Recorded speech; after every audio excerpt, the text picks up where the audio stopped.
Assalamualaikum warahmatullahi wabarakatuh. Salam sejahtera bagi kita semua. Jumpa lagi bersama Miss Wiwit dalam pelajaran Pendidikan Pancasila dan Kewarganegaraan. Nah, bagaimana nih kabar kalian? Pasti kita sehat-sehat semua kan?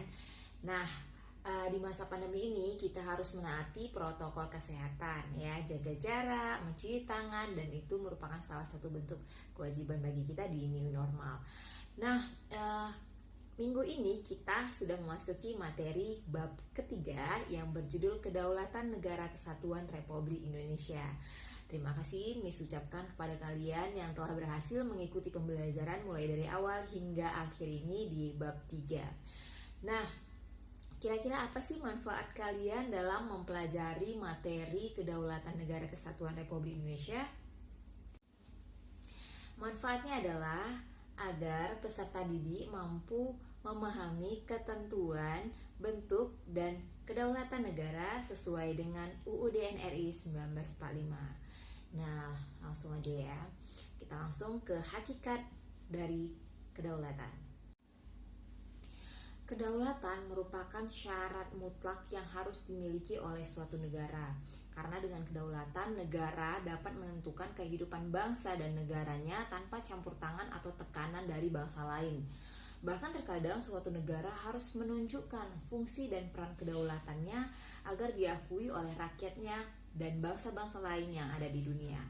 Nah, kira-kira dari kata pengantar ini sudah tahu belum definisi dari kedaulatan?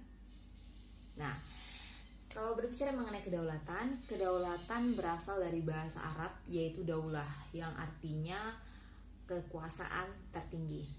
Nah, adapun definisi dari kedaulatan ialah kekuasaan tertinggi dalam membuat undang-undang dan melaksanakannya sesuai dengan tata cara yang tersedia.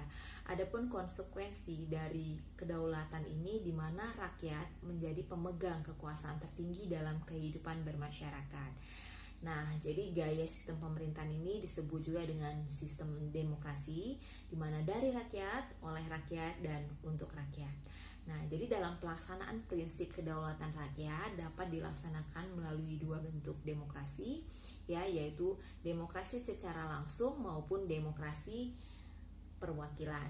Nah, kalau misalnya demokrasi secara langsung, itu warga negaranya terlibat langsung dalam memberikan suaranya ya dalam sistem demokrasi di Indonesia atau di negara yang menganut sistem demokrasi.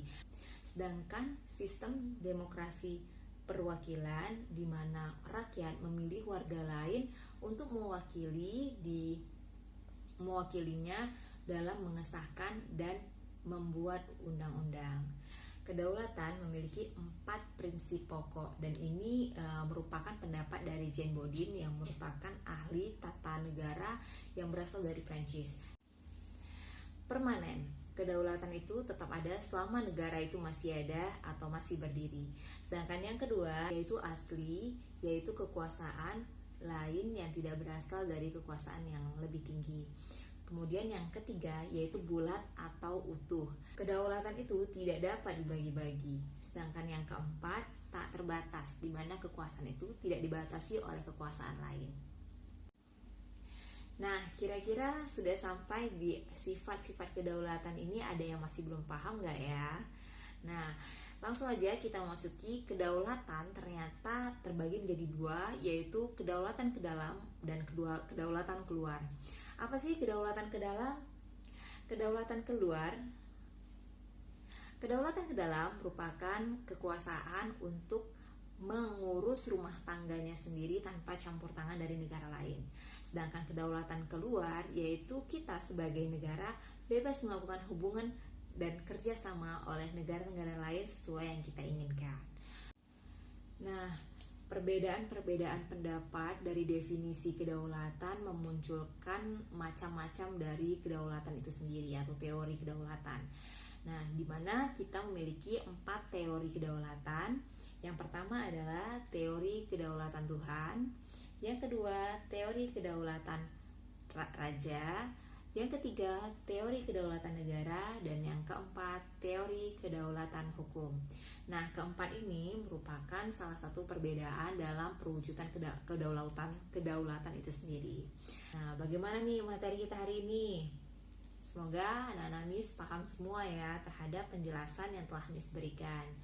Nah, adapun kesimpulan dari pembelajaran kita hari ini, di mana kita sebagai bangsa Indonesia, bangsa yang besar, sangat menjunjung tinggi ya kedaulatan rakyat, di mana ditegaskan di pembukaan UUD NRI tahun 1945 pada alinea pertama bahwa kemerdekaan itu ialah hak segala bangsa, dan oleh sebab itu maka penjajahan di atas dunia harus dihapuskan karena tidak sesuai dengan pri kemanusiaan dan pri keadilan.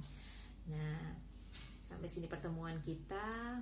Lebih dan kurang Miss mohon maaf. Wabillahi taufiq wal hidayah. Assalamualaikum warahmatullahi wabarakatuh. See you.